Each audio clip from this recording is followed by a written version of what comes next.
जय श्री राम। आप सुन रहे हैं श्री रामचरितमानस कथा रूप। आज 9वें दिन की कथा आप श्रवण कर रहे हैं। वर्णन चल रहा था कि किस प्रकार से राजा जंगल में जाके फंस जाते हैं। वहाँ उन्हें साधु के वेश में एक शत्रु मिलता है जिसे वो नहीं पहचान पाते, लेकिन वह पहचान जाता है कि ये वही राजा है जिसने उसका राज्य छीना है। इस प्रकार से वह कहता है कि रात्रि को आपको यहीं रहना चाहिए, क्योंकि ये जंगल जो है वो बड़ा घना है और आपका राज्य यहाँ से 70 योजन दूर है। तो राजा वहाँ रुक जाते हैं। इससे आगे का वृतांत अभी आरंभ होगा।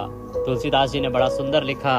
कहते हैं कि सुंदर वेश देखकर मूड नहीं, अर्थात मूड तो मूड ही है। अगर किसी का सुंदर वेश है तो इसका अभिप्राय ये नहीं है कि वो मूर्ख नहीं हो सकता। चतुर मनुष्य भी धोखा खा जाते हैं। और सुंदर मोर को देखो, उसका वचन तो अमृत के समान है और आहार क्या है? सांप। मोर सांप खाता है। तो इसी प्रकार से किसी मनुष्य को देख के उसके विषय में सोच पाना संभव नहीं है। ताते गुपुत रहु जग माही, हरित जी किमपि प्रयोजन नाही। प्रभु जानत सब बिनहि जनाए, कहूँ कविन सिधि लोक रिझाए। वो जो कपटी तपस्वी है वो आगे कहता है, राजा को कहता है कि इसी से मैं जगत में छिपकर रहता हूँ और हरि को छोड़कर किसी से कुछ भी प्रयोजन नहीं रखता। प्रभु तो बिना जनाए ही सब जान जाते हैं। फिर कहो संसार को रिझाने से क्या सिद्धि मिलेगी? तुम पवित्र और सुंदर बुद्धि वाले हो, इससे मुझे बहुत ही प्यारे हो और तुम्हारी भी मुझ पर प्रीति है और विश्वास है। हे तात, अब यदि मैं तुमसे कुछ छिपाता हूँ तो मुझे बहुत ही भयानक दोष लगेगा। ज्यों ज्यों वह तपस्वी उदासीनता की बातें कहता था, त्यों त्यों राजा को विश्वास उत्पन्न होता जाता था। जब उस बगुले की तरह ध्यान लगाने वाले कपटी मुनि ने राजा को कर्म, मन और वचन से अपने वश में जाना, तब वह बोला, हे भाई, हमारा नाम एक तनु है। यह सुनकर राजा ने फिर सिर नवाकर कहा, मुझे अपना अत्यंत अनुरागी सेवक जानकर अपने नाम का अर्थ समझाकर कहिए। बोले श्री रामचंद्र भगवान की जय। आदि सृष्टि उपजी जब ही, तब उत्पत्ति भय मोरे। नाम एक तनु हेतु तेहि, देह न धरी बहोर। सियापति राम जय जय राम, मेरे प्रभु राम राजा राम। मंगल भवन अमंगल हारी, द्रवहु सुदशरथ अजर बिहारी। कपटी मुनि ने कहा कि जब सबसे पहले सृष्टि उत्पन्न हुई थी तभी से मेरी उत्पत्ति हुई थी, तब से मैंने फिर दूसरी देह धारण नहीं की। इसी से मेरा नाम एक तनु है। सब झूठ बोल रहे हो। वो एक राजा है जिसका वृतांत आपने कल सुना था। क्योंकि वह अपना राजपाट हार चुका है, क्या मुंह लेके जाता अब अपने देश में, इसीलिए वह वेश बदलकर, नाम बदलकर जंगल में रहने लगा। इससे आगे का वृतांत आज हम श्रवण करेंगे। कल तक आपने यहाँ तक सुना था। आपसे निवेदन है कि ये श्री रामचरितमानस कथा का पावन पुनीत वीडियो है तो कृपया एक बार लाइक अवश्य कर दीजिएगा। परमेश्वर भगवान रामचंद्र की कृपा प्राप्त करने के लिए कमेंट बॉक्स में अवश्य लिखिएगा, जय श्री राम। आप देख रहे हैं देवभूमि ज्योतिष संस्थान का प्रतिष्ठित यूट्यूब चैनल देवभूमि धार्मिक। हम यहाँ सभी व्रत और त्योहारों की सही शास्त्रीय जानकारी प्रदान करते हैं। ज्योतिष शास्त्र और पंचांग के आधार पर आपको बताते हैं कौन सी तिथि कब है, व्रत आदि कब करना है, क्या विधि है, क्या नियम है और क्या गलती नहीं करनी है। यदि आप सभी व्रत और त्योहारों की सही शास्त्रीय जानकारी पाते रहना चाहते हैं तो कृपया चैनल को सब्सक्राइब कीजिए और बेल आइकन को प्रेस कीजिए। जब आप सब्सक्राइब का बटन दबाएंगे तो वहाँ एक घंटी का निशान बना हुआ आएगा, उसको अवश्य दबाइएगा, तभी आपको हमारे सारे वीडियो प्राप्त होंगे। अन्यथा आपसे जानकारी छूट जाएगी। प्रिय दर्शकों, अब आप हमारे साथ व्हाट्सएप के माध्यम से भी जुड़ सकते हैं। इसका लाभ ये होगा कि आपको सभी जानकारियाँ सीधे मोबाइल पर आती रहेंगी। वहाँ पर हम आपको रिमाइंडर भी देते हैं कि कल ये त्योहार है, ये व्रत है, इसको ऐसे करना है, कल ये कार्य नहीं होंगे, ये आज कर लीजिए। तो इससे लाभ ये होता है कि कोई भी व्रत त्योहार आदि आपसे छूटता नहीं है। सब जानकारी समय से आपके पास आती रहती है। अगर आप हमारे साथ व्हाट्सएप पर जुड़ना चाहते हैं तो वीडियो के अंत में स्क्रीन पर एक नंबर आएगा 900 से, उस पर अपना नाम लिखिए, व्हाट्सएप मैसेज कीजिए और कहिए कि आपको व्हाट्सएप पर ऐड किया जाए। तो हम आपको अपने साथ व्हाट्सएप पर ऐड करेंगे और फिर सभी जानकारी सीधे मोबाइल पर आपको प्राप्त होती रहेंगी। आइए अब भगवान रामचंद्र का ध्यान करते हुए आज की कथा को आगे बढ़ाते हैं। बोले श्यावर रामचंद्र भगवान की जय। कहता है वह कपटी साधु राजा से कि जनी आचरज करहु मन माही, सुत तप ते दुर्लभ कछु नाही। तप बल ते जग सृजई विधाता, तप बल विघ्न भय परित्राता। कि हे पुत्रो, मन में आश्चर्य मत करो, तप से कुछ भी दुर्लभ नहीं है। तप के बल से ब्रह्मा जगत को रचते हैं और तप ही के बल से विष्णु संसार का पालन करने वाले बने हैं। तप ही के बल से रुद्र संसार का संहार करते हैं और संसार में कोई ऐसी वस्तु नहीं जो तप से न मिल सके। यह सुनकर राजा को बड़ा अनुराग हुआ। तब वह तपस्वी पुरानी कथाएं कहने लगा। कर्म धर्म अनेक प्रकार के इतिहास कहकर वह वैराग्य और ज्ञान का निरूपण करने लगा। सृष्टि की उत्पत्ति, पालन, स्थिति और संहार की अपार आश्चर्य भरी कथाएं उसने विस्तार से कही।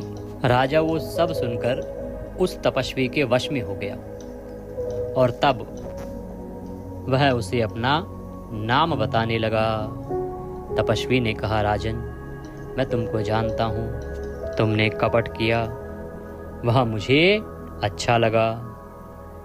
हे राजन सुनो, ऐसी नीति है कि राजा लोग जहाँ तहाँ अपना नाम नहीं कहते। तुम्हारी वही चतुराई समझकर तुम पर मेरा बड़ा प्रेम हो गया है। नाम तुम्हार प्रताप दिनेशा, सत्य केतु तब पिता नरेशा। गुरु प्रसाद सब जानिए राजा, कहिए न आपन जानिए काजा। कहते कि तुम्हारा नाम प्रताप भानु है। महाराज सत्यकेतु तुम्हारे पिता थे। राजन, गुरु की कृपा से मैं सब जानता हूँ, पर अपनी हानि समझकर कहता नहीं। हे तात, तुम्हारा स्वाभाविक सीधापन, सरलता, प्रेम, विश्वास और नीति में निपुणता देखकर मेरे मन में तुम्हारे ऊपर बड़ी ममता उत्पन्न हो गई है। इसलिए मैं तुम्हारे पूछने पर अपनी कथा कहता हूँ।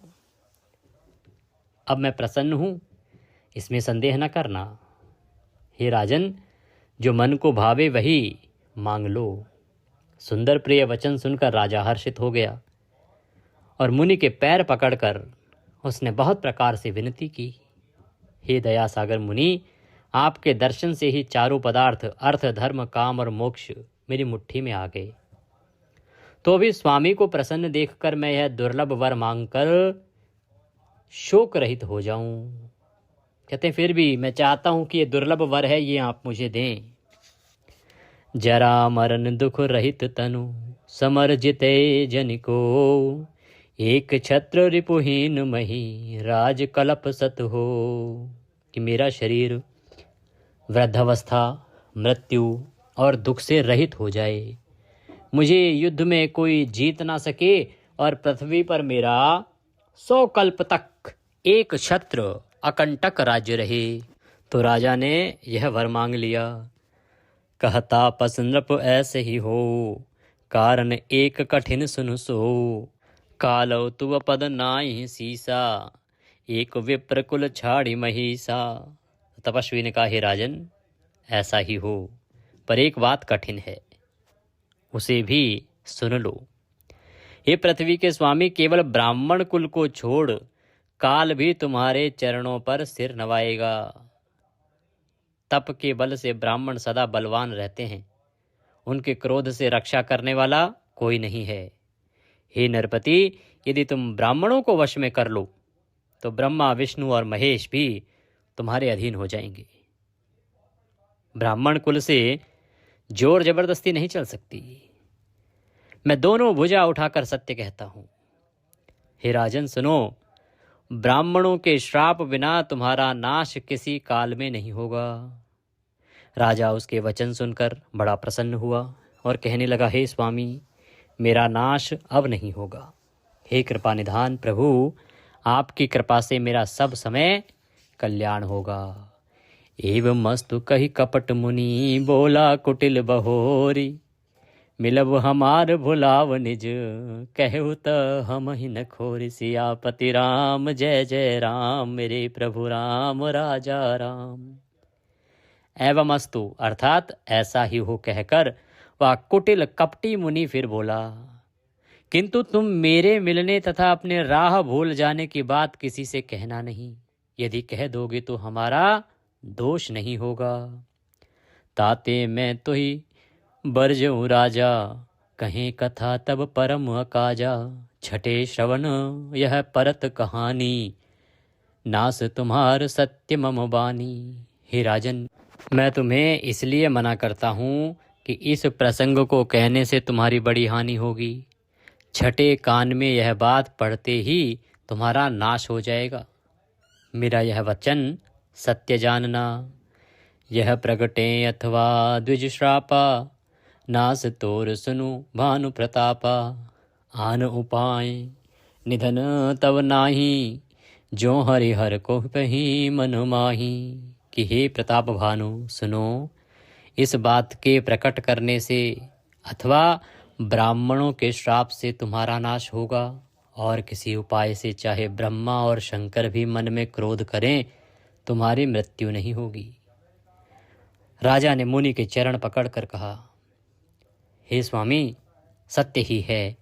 ब्राह्मण और गुरु के क्रोध से कहिए कौन रक्षा कर सकता है। यदि ब्रह्मा भी क्रोध करें तो गुरु बचा लेते हैं, पर गुरु से विरोध करने पर जगत में कोई भी बचाने वाला नहीं है। जो न चलब हम कहे तुम्हारे, हो नास नहीं सोच हमारे। एक ही डर डर पत मन मोरा, प्रभु महिदेव श्राप अति घोरा। यदि मैं आपके कथन के अनुसार नहीं चलूँगा तो भले ही मेरा नाश हो जाए, मुझे इसकी चिंता नहीं है। मेरा मन तो हे प्रभु केवल एक ही डर से डर रहा है कि ब्राह्मणों का श्राप बड़ा भयानक होता है।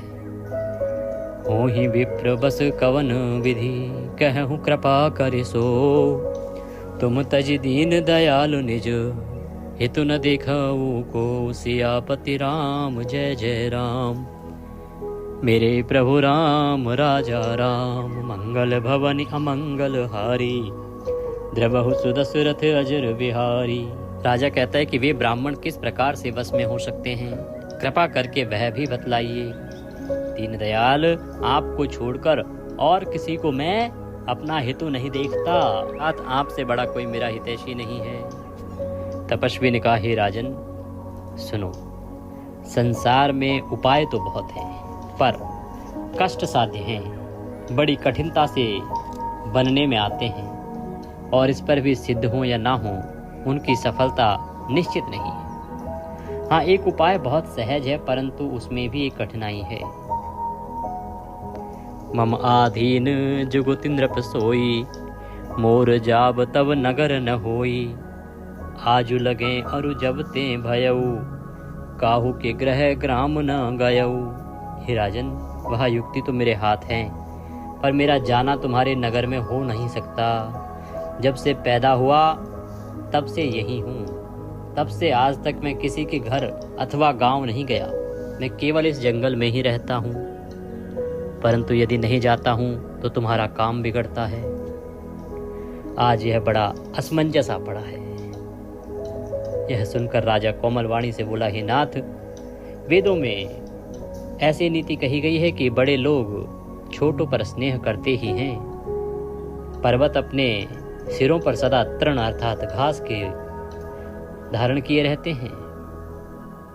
अगाध समुद्र अपने मस्तक पर फैन को धारण करता है, और धरती अपने सिर पर सदा धूलि को धारण किए रहती है। अस कही गए नरेश पद स्वामी हो कृपाल।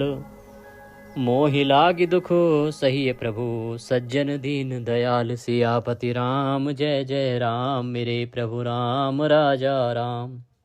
मंगल भवन अमंगल हारी द्रबहु सुदशरथ अजर बिहारी। ऐसा कहकर राजा ने मुनि के चरण पकड़ लिए और कहा, हे स्वामी कृपा कीजिए, आप संत हैं, दीन दयाल हैं, अतः हे प्रभु मेरे लिए इतना कष्ट सहिए। राजा उसको बड़ा ही महान संत समझ रहा है।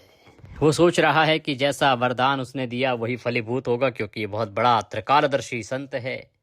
वो समझ ही नहीं पा रहा कि ये तो कपटी है, छलिया है, ये वही है जिसके राज्य को इसने छीन लिया था। कहता है कि प्रभु आपको मेरे साथ मेरे नगर चलना चाहिए, आप मेरे लिए इतनी कृपा अवश्य कीजिए। जान इंद्र पहि आपन आधीना बोला तापस कपट प्रवीणा। साथ कहूँ भूपति सुन तो ही जग नाहिन दुर्लभ कछु मोही। राजा को अपने अधीन जानकर कपट में प्रवीण तपस्वी बोला, ही राजन सुनो, मैं तुमसे सत्य कहता हूँ, जगत में मुझे कुछ भी दुर्लभ नहीं है। मैं तुम्हारा काम अवश्य करूँगा, क्योंकि तुम मन वाणी और शरीर से तीनों प्रकार से मेरे भक्त हो। पर योग युक्ति तप और मंत्र का प्रभाव तभी फलीभूत होता है जब वे छिपकर किए जाते हैं। जो नरेश में करो रसोई तुम परसो मोहि जान न कोई। अन्न सजोई जोई भोजन करई सोई सोई तब आयसु अनुसरई। तुलसीदास जी लिखते हैं कि हे नरपति, मैं यदि रसोई बनाऊं और तुम उसे परोसो और मुझे कोई जानने न पावे, तो उस अन्न को जो जो खाएगा सो सो तुम्हारा आज्ञाकारी बन जाएगा।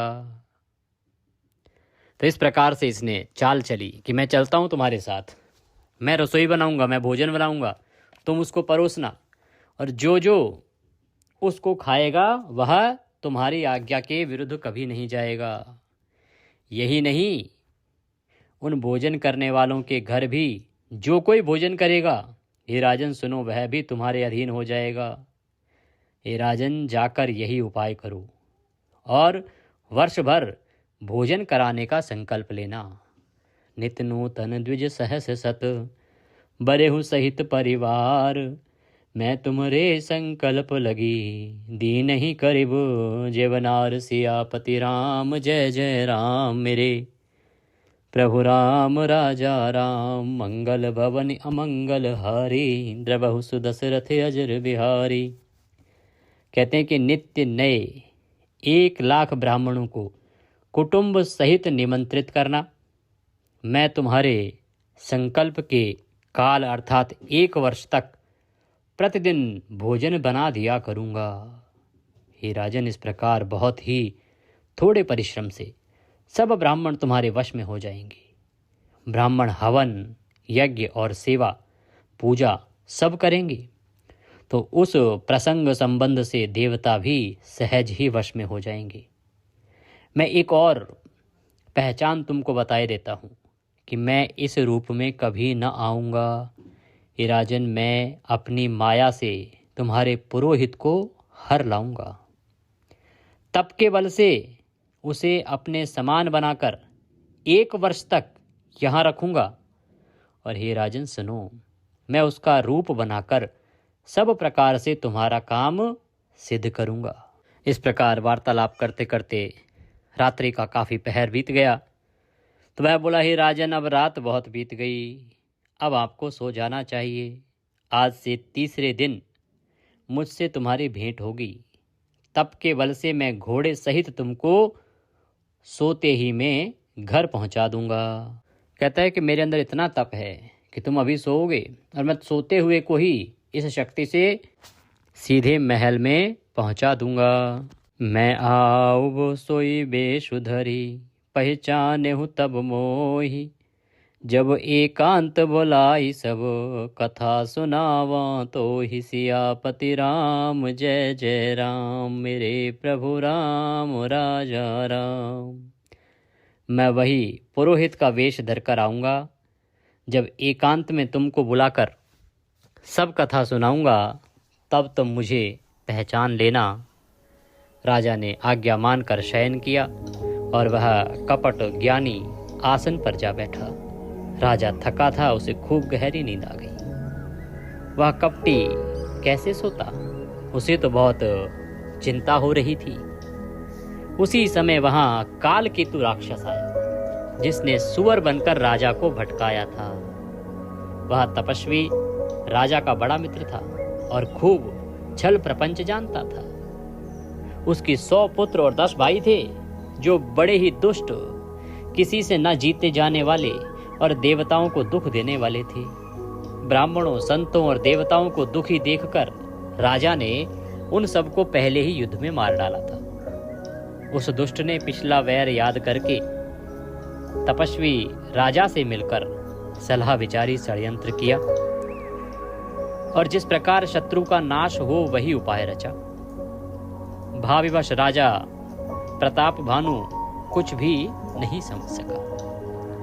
तो एक तो वो राजा जो साधु के वेश में वहां बैठा है और छलने का प्रयास कर रहा है राजा को, प्रताप भानु को, और दूसरा वो जो सुअर के वेश में राक्षस था वह भी आ गया। अब कहते हैं ना कि चोर चोर मौसेरा भाई, तो राजा के तो दोनों शत्रु थे। दोनों ने एक दूसरे से हाथ मिला लिया।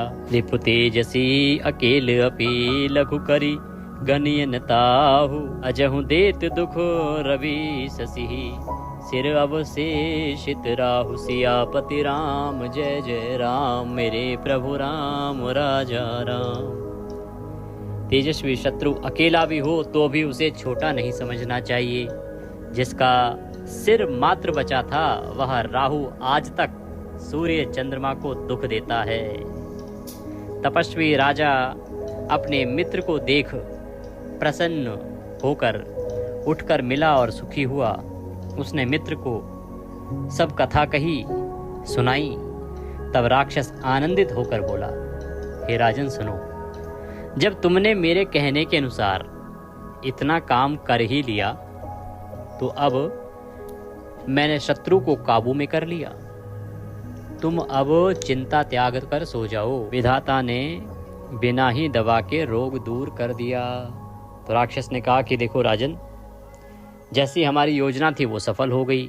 तुमने उसे एक प्रकार से शीशे में उतार लिया है, तो अब भी तुम चिंता मत करो। अब तुमने इतना काम किया है, अब तुम सो जाओ, बाकी सब कार्य मैं देख लूंगा।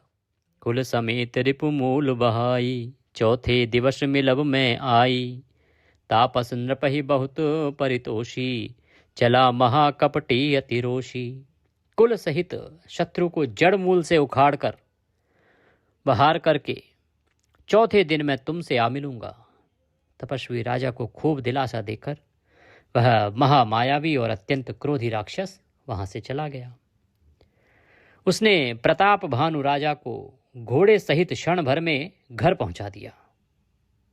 राजा को रानी के पास सुलाकर घोड़े को अच्छी तरह से घुड़साल में बांध दिया। फिर वह राजा के पुरोहित को उठा ले गया और माया से उसकी बुद्धि को भ्रम में डालकर उसे उसने पहाड़ की खोह में लाके रख दिया। तो अब जो मुनि था, जो मुनि के वेश में राजा था, जो छल कर रहा था, शक्ति तो उसमें थी नहीं, पर राक्षस उसके साथ था। तो राजा जैसे ही सोया, राक्षस ने तुरंत ही उसको उठा के उसके महल में पहुंचा दिया घोड़े सहित। तो अब उसको तो विश्वास ही आएगा कि देखो कितने बड़े ऋषि हैं, कितने बड़े तपस्वी हैं कि मुझे पल भर में सोते हुए को ही मेरे महल में पहुंचा दिया। उधर से उस राक्षस ने जो राजा का पुरोहित था उसे वहां से चुरा लिया और उसकी बुद्धि का हरण कर लिया, उसकी बुद्धि को भ्रम में डाल दिया तथा पहाड़ की खोह में लाके उसको रख दिया। आपो विरची उपरोहित रूपा पर उजायत ही सेज अनूपा। जाने नृप अनभय बिहाना देखी भवन अति अचरज माना। वह आप पुरोहित का रूप बनाकर उसकी सुंदर सेज पर जा लेटा। राजा सवेरा होने से पहले ही जागा और अपना घर देखकर उसने बड़े ही आश्चर्य को माना। मन में मुनि की महिमा का अनुमान करके वह धीरे से उठा, जिसमें कि रानी न जाग पावे। फिर उसी घोड़े पर चढ़कर वन को चला गया। नगर के किसी भी स्त्री पुरुष ने नहीं जाना। दोपहर बीत जाने पर राजा आया। घर घर उत्सव होने लगे और बधावा बजने लगा। जब राजा ने पुरोहित को देखा तब वह अपने उसी कार्य का स्मरण करके उसे आश्चर्य से देखने लगा। राजा को 3 दिन युग के समान बीते। उसकी बुद्धि कपटी मुनि के चरणों में लगी थी। निश्चित समय जानकर पुरोहित बना हुआ राक्षस आया और राजा के साथ की हुई बातें थी गुप्त सलाह के अनुसार उसने अपने सब विचार उसे समझाकर कह दिए। संकेत के अनुसार गुरु को पहचान कर राजा प्रसन्न हुआ। भ्रमवश उसे चेत ना रहा कि यह तापस मुनि है या काल केतु राक्षस। उसने तुरंत 1 लाख उत्तम ब्राह्मणों को कुटुंब सहित निमंत्रण दे दिया। यही योजना बताई थी। उसे लगा ये परम सिद्ध मुनि है। उसे ये ज्ञात ही नहीं हो पाया कि जो उसके सामने खड़ा है वो ब्राह्मण नहीं है या वो ऋषि नहीं है, वह एक राक्षस है जिसका नाम कालकेतु है। पुरोहित ने 6 रस और 4 प्रकार के भोजन जैसा कि वेदों में वर्णन है बनाए। उसने मायामयी रसोई तैयार की और इतने व्यंजन बनाए कि जिन्हें कोई गिन नहीं सकता। भाई वो तो माया भी राक्षस है, माया से कुछ भी बना सकता था, उसका क्या लग रहा है। अनेक प्रकार के पशुओं का मांस पकाया और उसमें उस दुष्ट ने ब्राह्मणों का मांस मिला दिया। सब ब्राह्मणों को भोजन के लिए बुलाया और चरण धोकर आदर सहित बैठाया।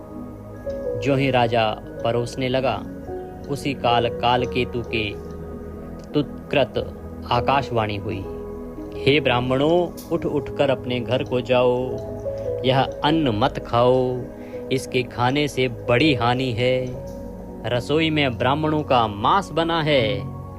आकाशवाणी का विश्वास मानकर सब ब्राह्मण उठ खड़े हुए।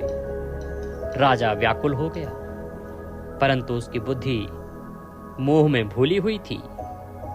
होनहारवश उसके मुंह से एक बात भी नहीं निकली। तुलसीदास जी लिखते हैं कि बोले विप्र सकोप तब नहीं कछु कीन विचार, जाए निशाचर हो नृप मूड सहित परिवार। सियापति राम जय जय राम, मेरे प्रभु राम राजा राम। तब ब्राह्मण क्रोधित हो गए और क्रोध सहित उठ बैठे। बोले उन्होंने कुछ भी विचार नहीं किया। अरे मूर्ख राजा, तू जाकर परिवार सहित राक्षस हो जा। छत्र बंधु तय विप्र बुलाई, घाले लिए सहित समुदाय। ईश्वर राखा धर्म हमारा, जय हसी तय समेत परिवारा। अरे नीच क्षत्रिय, तूने तो परिवार सहित ब्राह्मणों को बुलाकर उन्हें नष्ट करना चाहा था। ईश्वर ने हमारे धर्म की रक्षा की, अब तू परिवार सहित नष्ट होगा। 1 वर्ष के भीतर तेरा नाश हो जाए, तेरे कुल में कोई पानी देने वाला तक ना रहेगा। श्राप सुनकर राजा भय के मारे अत्यंत व्याकुल हो गया। फिर सुंदर आकाशवाणी हुई, हे ब्राह्मणों, तुमने विचार कर श्राप नहीं दिया। राजा ने कुछ भी अपराध नहीं किया। आकाशवाणी सुनकर सब ब्राह्मण चकित हो गए। तब राजा वहां गया जहां भोजन बना था। वहां जाके देखा तो वहां ना भोजन था, ना रसोईया ब्राह्मण ही था। तब राजा मन में अपार चिंता करता हुआ लौटा। उसने ब्राह्मण को सब वृतांत सुनाया और बड़ा ही भयभीत और व्याकुल होकर वह पृथ्वी पर गिर पड़ा। भूपति भावी मिटई नहीं, यद्यपि न दूषण तोर। किए अन्यथा होई नहीं, विप्र श्राप अति घोर। सियापति राम जय जय राम।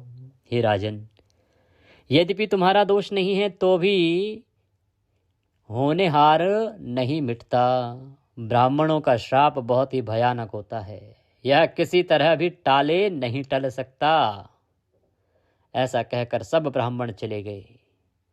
नगरवासियों ने यह समाचार पाया तो वे चिंता करने लगे और विधाता को दोष देने लगे। जिसने हंस बनाते बनाते कौवा कर दिया, ऐसे पुण्यात्मा राजा को देवता बनाना चाहिए, सो राक्षस बना दिया।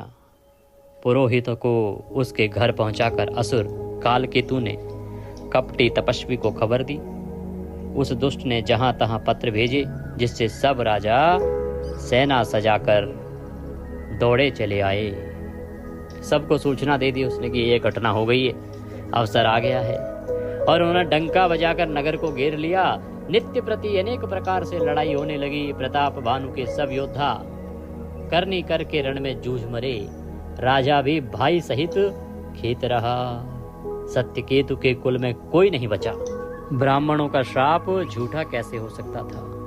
शत्रु को जीतकर नगर को फिर से बसाकर सब राजा विजय और यश पाकर अपने अपने नगर को चले गए। भरद्वाज सुनु जाहित जब होई विधाता बाम, धूरि मेरु सम जनक जम, ताहि ब्याल सम दाम, सियापति राम जय जय राम, मेरे प्रभु राम राजा राम। याज्ञवल्क्य जी कहते हैं कि हे भरद्वाज सुनो, विधाता जब जिसके विपरीत होते हैं तब उसके लिए धूल सुमेरु पर्वत के समान भारी और कुचल डालने वाली हो जाती है।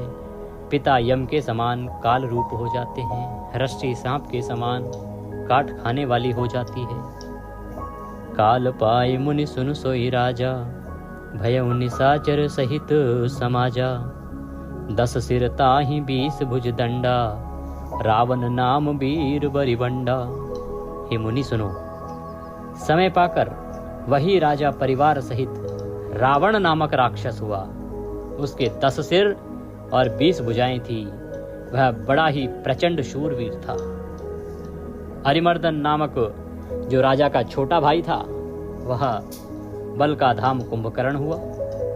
उसका जो मंत्री था जिसका नाम धर्मरुचि था, वह रावण का सौतेला छोटा भाई हुआ। उसका विभीषण नाम था, जिसे सारा जगत जानता है। वह विभीषण विष्णु भक्त, ज्ञान विज्ञान का भंडार था। और जो राजा के पुत्र और सेवक थे, वे सभी बड़े भयानक राक्षस हुए। वे सब अनेक जाति के मनमाना रूप धारण करने वाले दुष्ट, कुटिल, भयंकर, विवेक रहित, निर्दयी, हिंसक, पापी और संसार भर को दुख देने वाले हुए। उनका वर्णन नहीं हो सकता। यद्यपि वे पुलस्त ऋषि के पवित्र, निर्मल और अनुपम कुल में उत्पन्न हुए, तथापि ब्राह्मणों के श्राप के कारण वे सब पाप रूप हुए।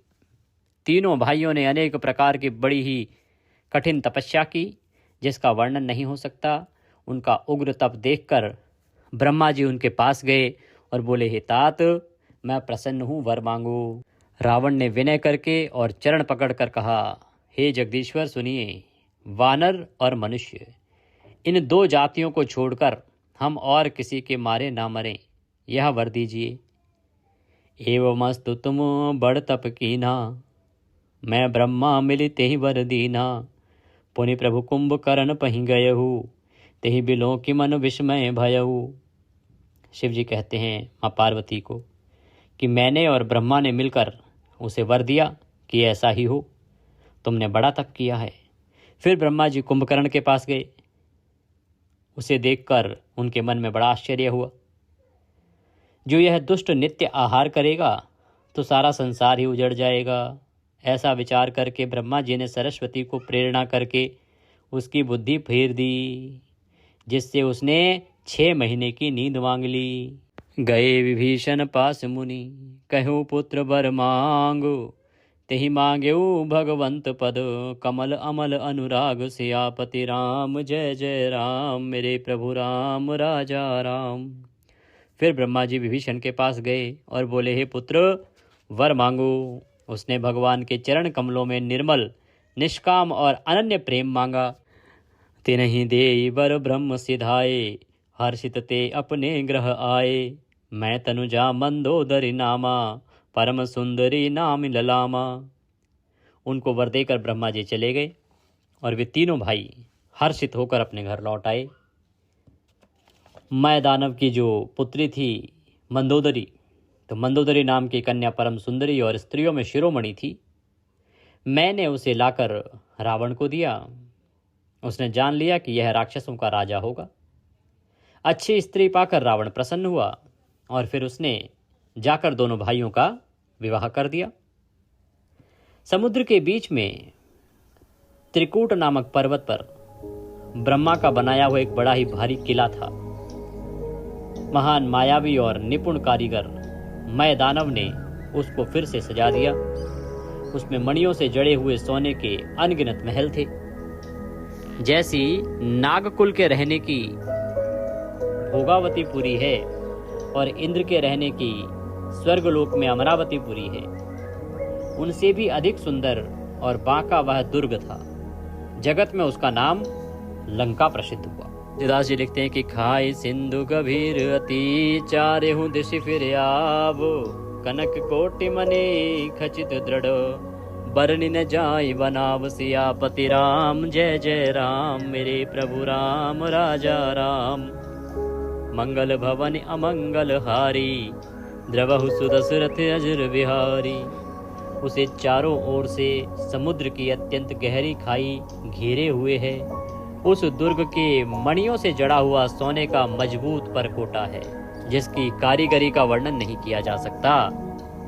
हरि प्रेरित जेहि कल्प जोई, जातु धानपति होई, सूर प्रतापी अतुल बल, दल समेत बस सोई, सियापति राम जय जय राम। भगवान की प्रेरणा से जिस कल्प में जो राक्षसों का राजा रावण होता है, वही शूर प्रतापी अतुलित बलवान अपनी सेना सहित उस पुरी में बसता है।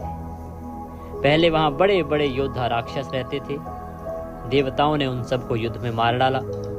अब इंद्र की प्रेरणा से वहां कुबेर के 1 करोड़ रक्षक यक्ष लोग रहते हैं। रावण को कहीं ऐसी खबर मिली, तब उसने सेना सजाकर किले को जा घेरा। उस बड़े विकट योद्धा और उसकी बड़ी सेना को देखकर यक्ष अपने प्राण बचाकर भाग गए। तब रावण ने घूम फिरकर सारा नगर देखा। उसकी स्थान संबंधी चिंता मिट गई और उसे बहुत ही सुख हुआ। उस पुरी को स्वाभाविक ही सुंदर और बाहर वालों के लिए दुर्गम अनुमान करके रावण ने वहां अपनी राजधानी कायम की। जेहि जस जोग बाटी ग्रह दीने, सुखी सकल रजनी चर कीन्हे, एक बार कुबेर पर धावा, पुष्पक जान जीत ले आवा। तो योग्यता अनुसार घरों को बांटकर रावण ने सब राक्षसों को सुखी कर दिया। एक बार वह कुबेर पर चढ़ दौड़ा, अर्थात उसने कुबेर पर आक्रमण कर दिया और उससे पुष्पक विमान को जीत कर ले आया। फिर उसने जाकर एक बार खिलवाड़ ही में कैलाश पर्वत को उठा लिया और मानो अपनी भुजाओं का बल तोलकर बहुत सुख पाकर वहां से चला आया। सुख संपत्ति पुत्र सेना सहायक जय प्रताप बल बुद्धि और पढ़ाई, ये सब उसके नित्य नए बढ़ते जाते थे। जैसे प्रत्येक लाभ पर लोभ बढ़ता है। अत्यंत बलवान कुंभकर्ण सा उसका भाई था, जिसके जोड़ का योद्धा जगत में पैदा ही नहीं हुआ। वह मदिरा पीकर 6 महीने सोया करता था। उसके जागते ही तीनों लोकों में तहलका मच जाता था। यदि वह प्रतिदिन भोजन करता, तब तो संपूर्ण विश्व शीघ्र ही चौपट हो जाता। रणधीर ऐसा था कि जिसका वर्णन नहीं किया जा सकता। लंका में उसके ऐसे असंख्य बलवान वीर थे। मेघनाथ रावण का बड़ा बेटा था, जिसका जगत के योद्धाओं में पहला नंबर था। रण में कोई भी उसका सामना नहीं कर सकता था। स्वर्ग में तो उसके भय से नित्य भगदड़ मची रहती थी। इनके अतिरिक्त दुर्मुख, अकंपन, वज्रदंत, धूमकेतु और अतिकाय आदि ऐसे अनेक योद्धा थे जो अकेले ही सारे जगत को जीत सकते थे। सभी राक्षस मनमाना रूप बना सकते थे और आसुरी माया जानते थे।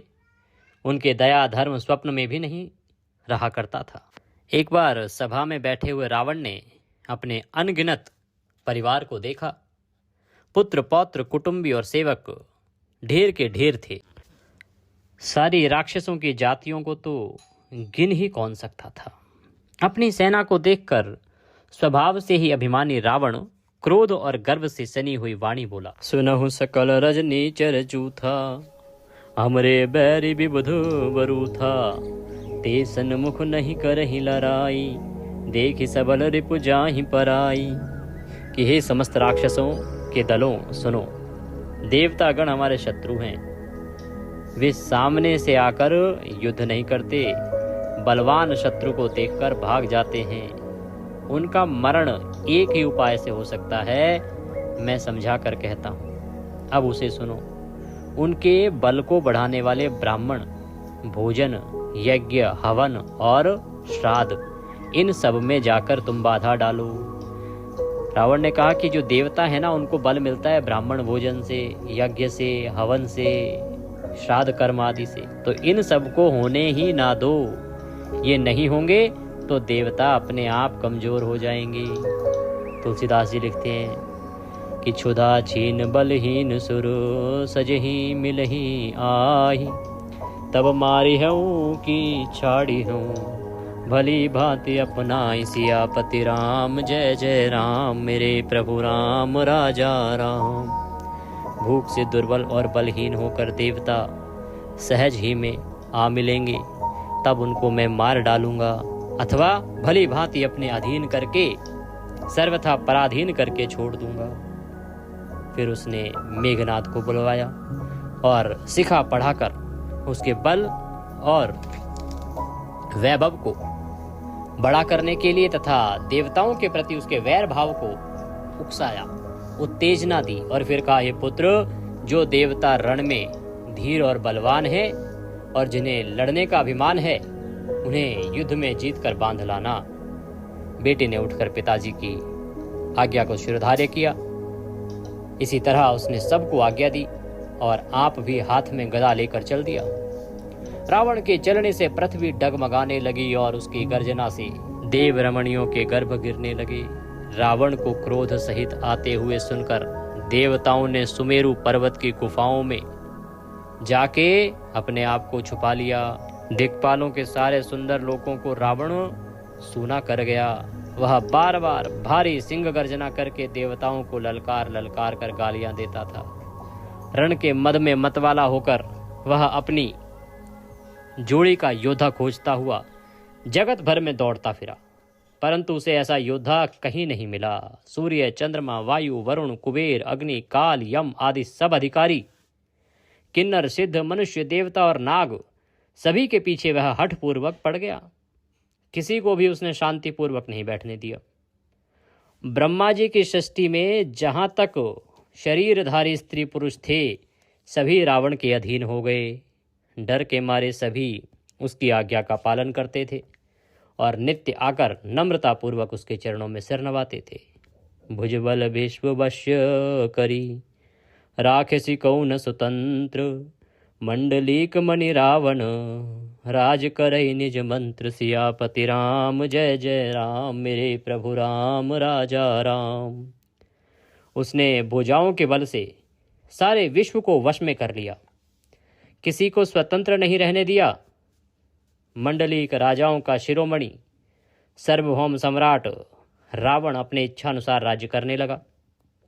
देवता, यक्ष, गंधर्व, मनुष्य, किन्नर और नागों की कन्याओं तथा बहुत सी अन्य सुंदरी और उत्तम स्त्रियों को उसने अपनी भुजाओं के बल से जीत कर ब्याह कर लिया। मेघनाद से उसने जो कुछ कहा उसे उसने अर्थात मेघनाथ ने माना और मानो पहले से ही करके रखा था। अर्थात रावण के कहने भर की देर थी, उसने आज्ञा पालन में तनिक भी देर नहीं की। जिनको रावण ने मेघनाथ से पहले ही आज्ञा दे रखी थी, उन्होंने जो करतूतें की उन्हें सुनो। सब राक्षसों के समूह देखने में बड़े भयानक, पापी और देवताओं को दुख देने वाले थे। वे असुरों के समूह उपद्रव करते थे और माया से अनेकों प्रकार के रूप धरते थे।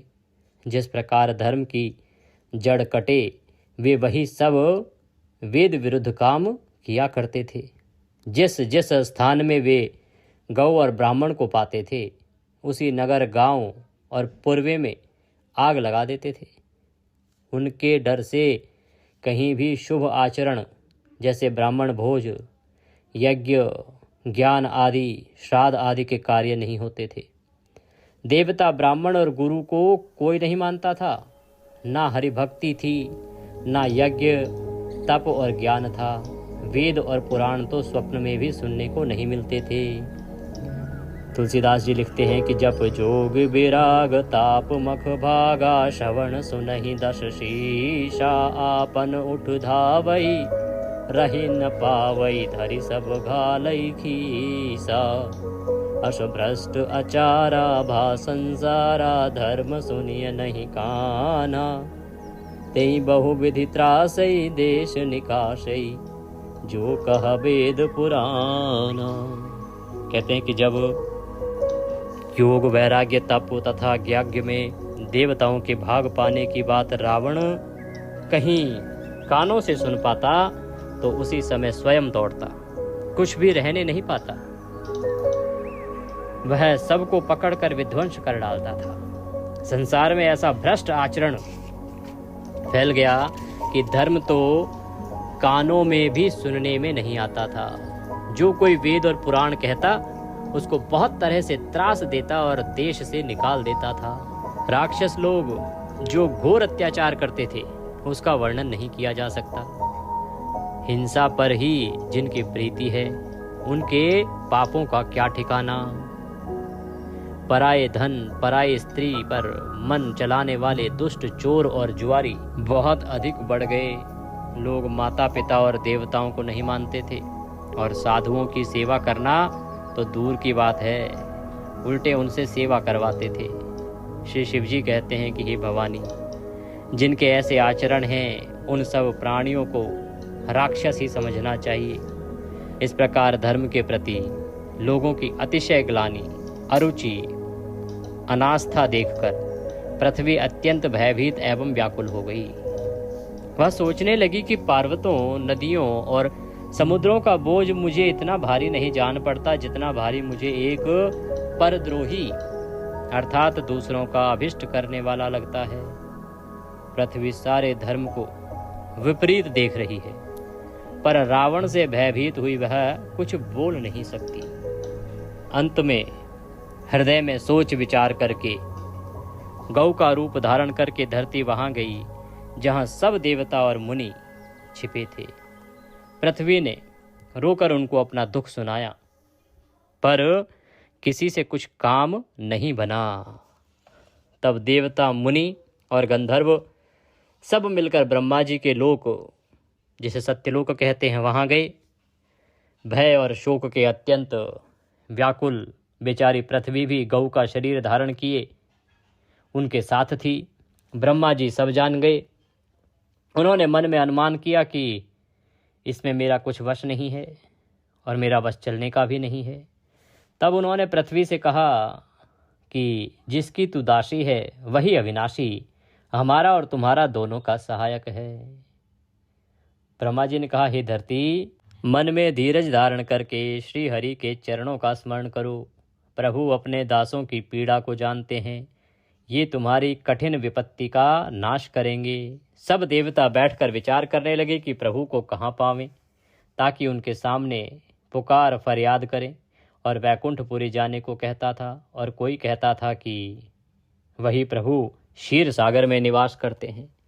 कहते हैं कि अब देवता विचार कर रहे हैं कि भगवान मिलेंगे कहाँ। कोई कहता है वैकुंठपुरी चलो, वहाँ मिलेंगे। कोई कहता है क्षीर सागर में मिलेंगे। जिसके हृदय में जैसी भक्ति और प्रीति होती है, प्रभु वहाँ उसके लिए सदा उसी रीति से प्रकट होते हैं। भगवान शंकर कहते हैं कि हे देवी पार्वती, उस समाज में मैं भी था। अवसर पाकर मैंने एक बात कही, हरि व्यापक सर्वत्र समाना, प्रेम ते प्रगट हो ही मैं जाना। देश काल दिशि विदिशि हूँ माही, हूँ सो कहाँ जहाँ प्रभु नाही। मैं तो यह जानता था या जानता हूँ कि भगवान सब जगह समान रूप से व्यापक हैं। प्रेम से वे प्रकट हो जाते हैं। देश, काल, दिशा, विदिशा में बताओ ऐसी जगह कहाँ है जहाँ प्रभु ना हो।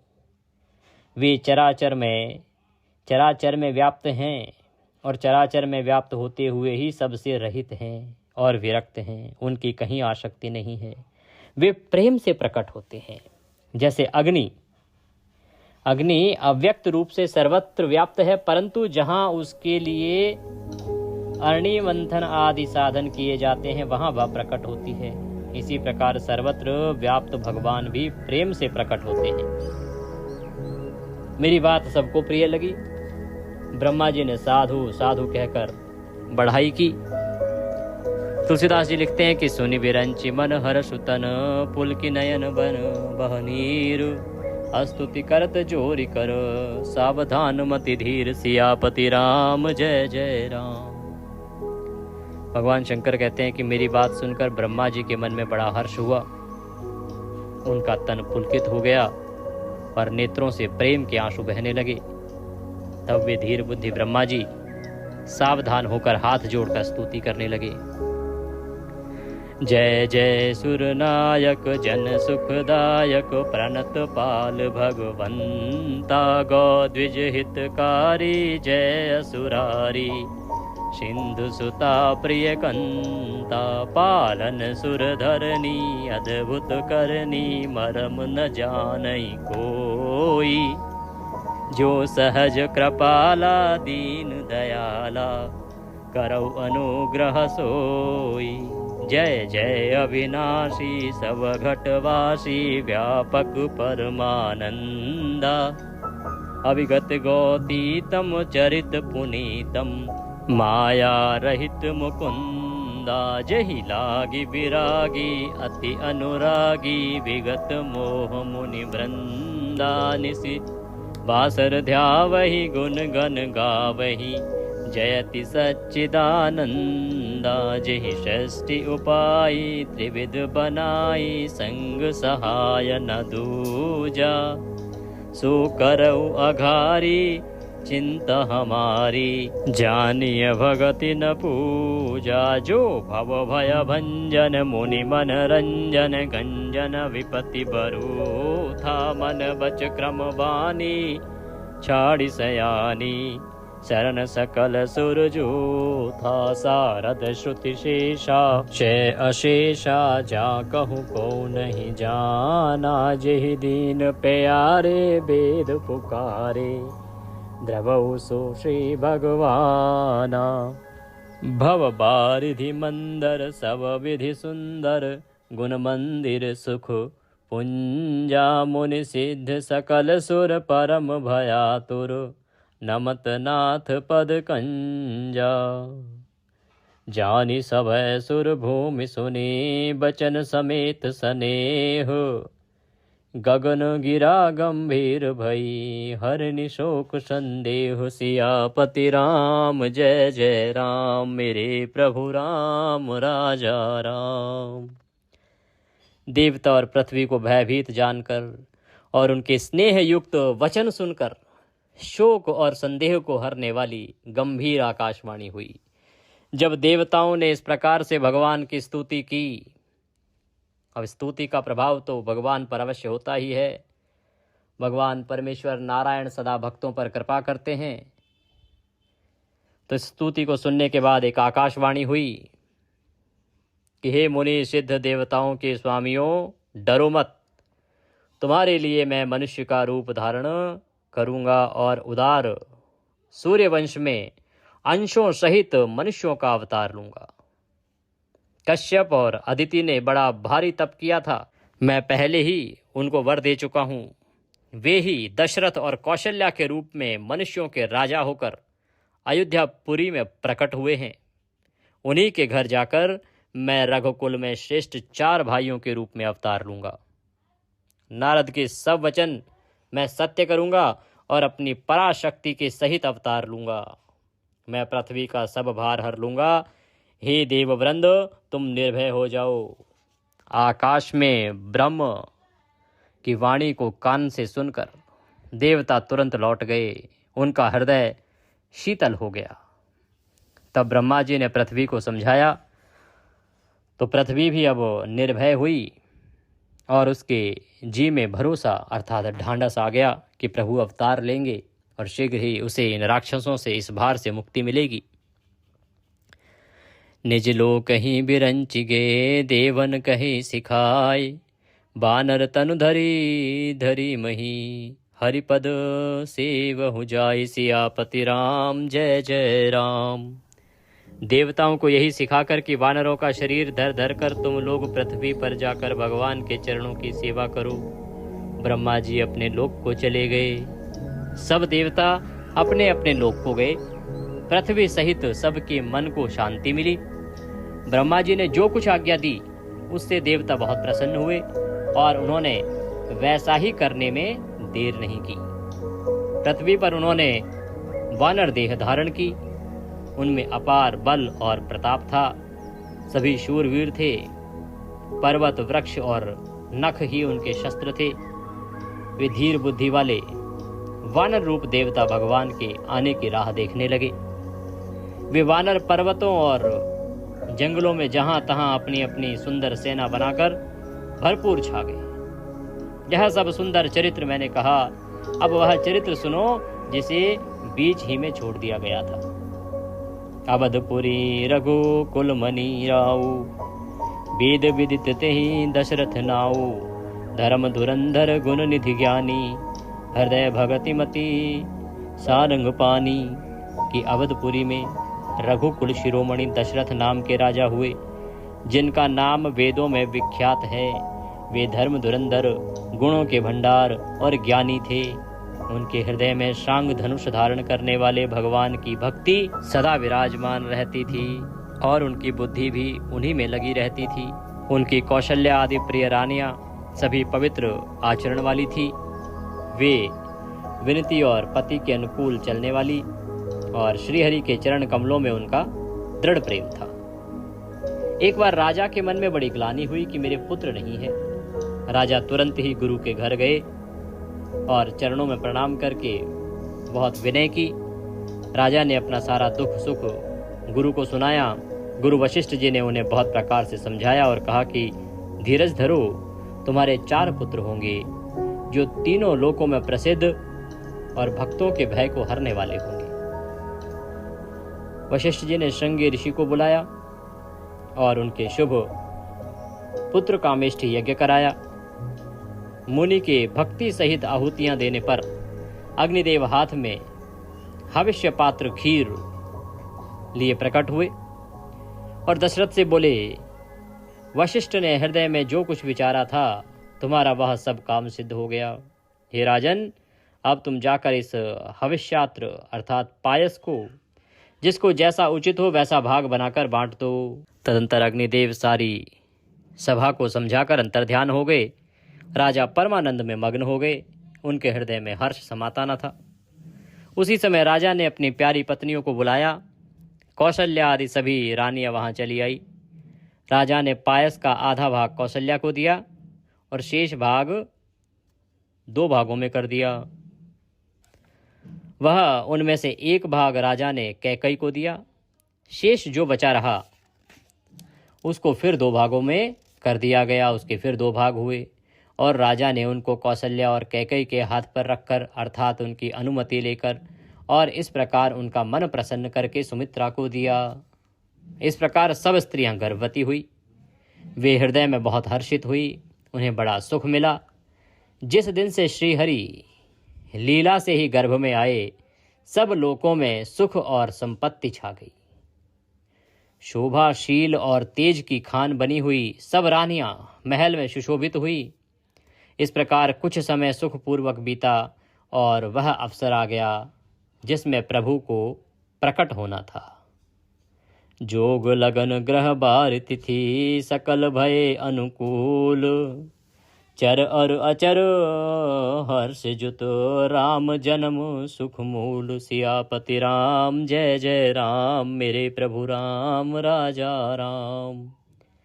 योग लग्न ग्रह वार और तिथि सभी अनुकूल हो गए। जड़ और चेतन सब हर्ष से भर गए, क्योंकि श्री राम का जन्म सुख का मूल है।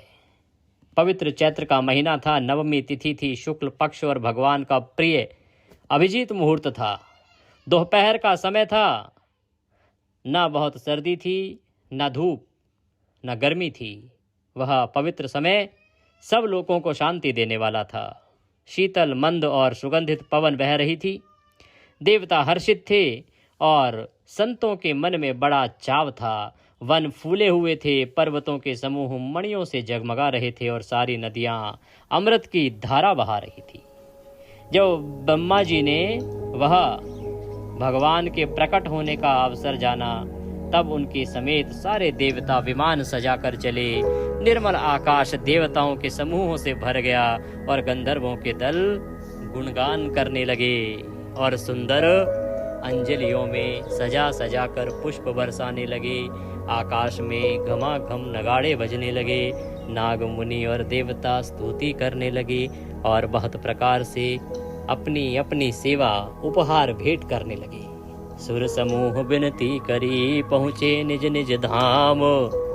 जग निवास प्रभु प्रगटे अखिल, लोक विश्राम सियापति राम। जय जय राम मेरे प्रभु राम राजा राम। देवताओं के समूह विनती करके अपने अपने लोकों में जा पहुँचे। समस्त लोकों को शांति देने वाले जगत आधार प्रभु प्रकट हुए। तुलसीदास जी ने बड़ा ही उत्तम लिखा है।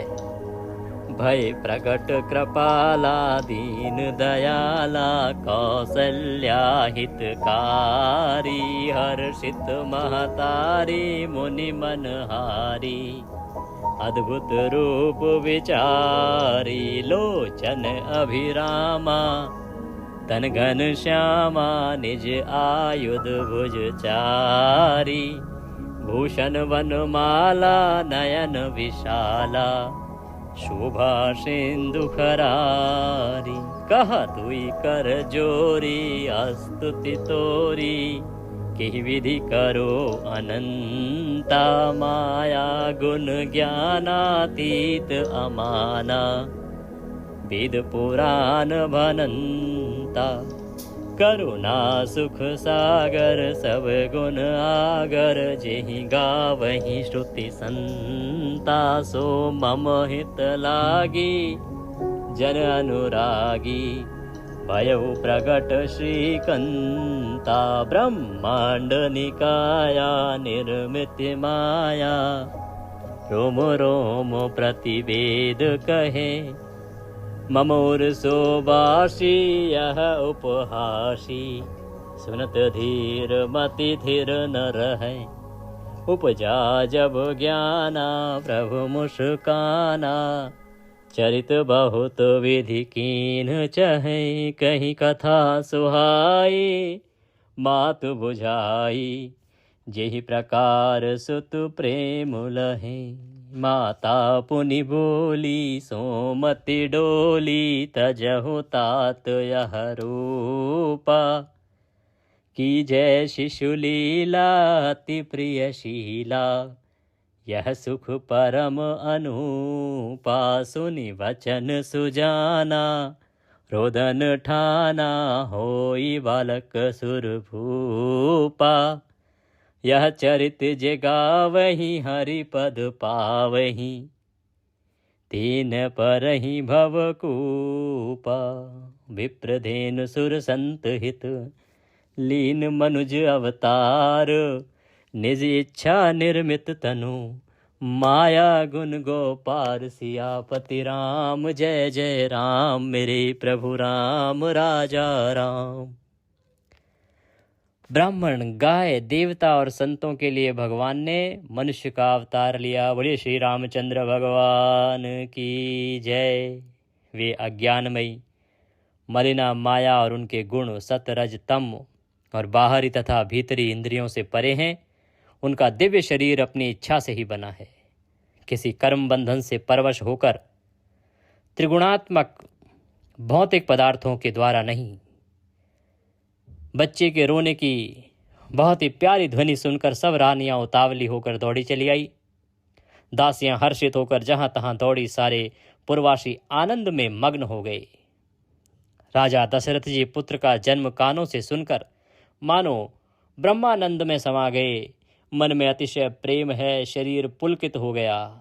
आनंद में अधीर हुई बुद्धि को धीरज देकर और प्रेम में शिथिल हुए शरीर को संभाल कर वे उठना चाहते हैं। जिनका नाम सुनने से ही कल्याण होता है। वही प्रभु मेरे घर आए हैं। यह सोचकर राजा का मन परम आनंद से पूर्ण हो गया। उन्होंने बाजे बजाने वालों को बुलाकर कहा कि बाजा बजाओ। गुरु वशिष्ठ जी के उनको पास बुलाया गया। वे ब्राह्मणों को साथ लिए राजद्वार पर आए। उन्होंने जाकर अनुपम बालक को देखा, जो रूप की राशि है और जिसके गुण कहने से समाप्त नहीं होते। नंदी मुख सराध करे, जात कर्म सब कीन, आटक धेनु बसन मनी, नृप विप्रन कह दीन। फिर राजा ने नांदी मुख श्राद्ध करके सब जात कर्म संस्कार आदि किए और ब्राह्मणों को सोना, गौ, वस्त्र और मणियों का दान दिया। ध्वजा, पताका और तोरण से नगर छा गया। जिस प्रकार से वह सजाया गया उसका वर्णन तो हो ही नहीं सकता। आकाश से फूलों की वर्षा हो रही है। सब लोग ब्रह्मानंद में मग्न हैं। स्त्रियां झुंड की झुंड मिलकर चली। स्वाभाविक श्रृंगार किए ही वे उठ दौड़ी। सोने का कलश लेकर और थालों में मंगल द्रव्य भरकर गाती हुई राजद्वार में प्रवेश करती हैं। वे आरती करके निछावर करती हैं और बार बार बच्चे के चरणों पर गिरती हैं। मागध सूत बंदीजन और गवये रघुकुल के स्वामी के पवित्र गुणों का गान करते हैं। राजा ने सब किसी को भरपूर दान दिया। जिसने पाया उसने भी नहीं रखा, सब लुटा दिया। नगर की सभी गलियों के बीच बीच में कस्तूरी, चंदन और केसर की कीच बच गई। ग्रह ग्रह बाज बधाव शुभ, प्रगटे सुषमा कंद, हर्षवंत सब जह तहाँ, नगर नारी सब वृंद, सियापति राम जय जय राम, मेरे प्रभु राम राजा राम। घर घर मंगल में बधावा बजने लगा, क्योंकि शोभा के मूल भगवान प्रकट हुए हैं। नगर के स्त्री पुरुषों के झुंड जहां तहां आनंद मग्न हो रहे हैं। कैकेयी और सुमित्रा, इन दोनों ने भी सुंदर पुत्रों को जन्म दिया। उस सुख संपत्ति और समय और समाज का वर्णन सरस्वती और सर्पों के राजा शेष जी भी नहीं कर सकते। अवधपुरी इस प्रकार सुशोभित हो रही है मानो रात्रि प्रभु से मिलने आई हो और सूर्य को देखकर मानो मन में सकुचा गई हो। परंतु फिर भी मन में विचार करके वह मानो संध्या बनकर रह गई हो। अगर की धूप का बहुत सा धुआं मानो अंधकार है और जो अबीर उड़ रहा है वह उसकी ललाई है। महलों में जो मणियों के समूह हैं वे मानो तारागण हैं। राजमहल का जो कलश है वही मानो श्रेष्ठ चंद्रमा है। राजभवन में जो अति कोमल वाणी से वेद ध्वनि हो रही है वही मानो समय से समय अनुकूल सनी हुई पक्षियों की चहचहाहट है। यह कौतूहल देखकर सूर्य भी अपनी चाल भूल गए। 1 महीना उन्होंने जाता हुआ न जाना, अर्थात उन्हें 1 महीना बीत गया। सोचिए, भगवान प्रकट हुए तो सूर्य ने अपनी गति रोक दी। मास दिवस कर दिवस भा, मरम न जानई को, रथ समेत रवि था क्यों, निशा कवन विधि होई। महीने भर का दिन हो गया। इस रहस्य को कोई नहीं जानता। सूर्य अपने रथ सहित वहीं रुक गए। फिर रात किस तरह होती यह रहस्य काहू नहीं जाना। दिन मनि चले करत गुनगाना, देखी महोत्सव सुर मुनि नागा, चले भवन बरनत निज भागा। यह रहस्य किसी ने नहीं जाना। सूर्यदेव भगवान रामचंद्र जी का गुणगान करते हुए चले। यह महोत्सव देखकर देवता, मुनि और नाग अपने भाग्य की सराहना करते हुए अपने अपने घर चले। ये पार्वती, तुम्हारी बुद्धि श्री राम जी के चरणों में बहुत दृढ़ है, इसलिए मैं और भी अपनी एक चोरी अर्थात छिपावे की बात कहता हूँ। सुनो, कागभुसुंडी और मैं दोनों वहां साथ साथ थे, परंतु मनुष्य रूप में होने के कारण हमें कोई जान ना सका। परम आनंद और प्रेम के मुख में फूले हुए हम दोनों मगन मन से मस्त हुए गलियों में भूले हुए फिरते थे, परंतु यह शुभ चरित्र वही जान सकता है जिस पर श्री राम जी की कृपा हो। उस अवसर पर जो जिस प्रकार आया, जिसके मन जो अच्छा लगा, राजा ने उसे वही दिया। हाथी, रथ, घोड़े, सोना, गायें हीरे और भांति भांति के वस्त्र राजा ने दिए। मन संतोष सबन के जह तह देहि आशीष, सकल तनय चिरजीव हूँ तुलसीदास के ईश। सियापति राम जय जय राम, मेरे प्रभु राम राजा राम। मंगल भवन अमंगल हारी, द्रवहु सुदशरथ अजर बिहारी। बोलिए रामचंद्र भगवान की जय। इसी के साथ आज की कथा को हम यहाँ विश्राम देंगे। कल हम इससे आगे का वृतांत सुनेंगे। आज की कथा के निमित्त यदि दक्षिणा आदि कुछ भी अर्पित करना चाहते हैं तो आपकी स्क्रीन पर नंबर आ रहा होगा 900 से, उस पर भेज सकते हैं, या जो QR कोड हमने दिया है स्क्रीन पर उसको स्कैन करके उस पर भी भेज सकते हैं। प्रिय दर्शकों, आज व्यतिपात योग चल रहा है क्योंकि 12 तारीख को व्यतिपात योग आरंभ हुआ और 13 तारीख की सुबह तक व्यतिपात योग रहेगा। बड़ा कल्याणकारी है। इसका सबसे अधिक प्रभाव जो है 13 की सुबह में देखा जाएगा। व्यतिपात योग में आप जो कर्म करेंगे वो स्थायी हो सकता है, चिरस्थायी हो सकता है, अनन्य पुण्यदायी हो सकता है और 100 करोड़ गुना पुण्य देने वाला भी हो सकता है। निर्भर इस पे करता है कि आप वो कर्म कब कर रहे हैं। तो आप 13 तारीख को सुबह से लेके और जो भी कर्म करेंगे व्यतिपात योग में, वो इनमें से कोई न कोई उत्तम फल अवश्य ही प्राप्त कर लेगा। तो खूब सुनिए, प्रभु के चरित्र सुनिए, कथा सुनिए, जितना हो सके दान कीजिए, ब्राह्मण की सेवा कीजिए, गाय की सेवा कीजिए, गाय को चारा खिलाइए, पक्षियों को दाना डालिए, जितना हो सके ये कर्म कीजिए, आपके लिए अत्यंत फलदायी रहेंगे। गीता के 7वें अध्याय को सुन के उसका पुण्य अपने पितरों को अर्पित करना और पितरों का जल तर्पण करना, ये कार्य आपने अवश्य करना है, इसका ध्यान रखिएगा। गीता का अध्याय भी अपलोड किया गया है, उसका लाभ लीजिए और संपूर्ण जानकारी मैंने वीडियो के माध्यम से भी आपको प्रदान की है, उसका भी लाभ लीजिएगा। जय श्री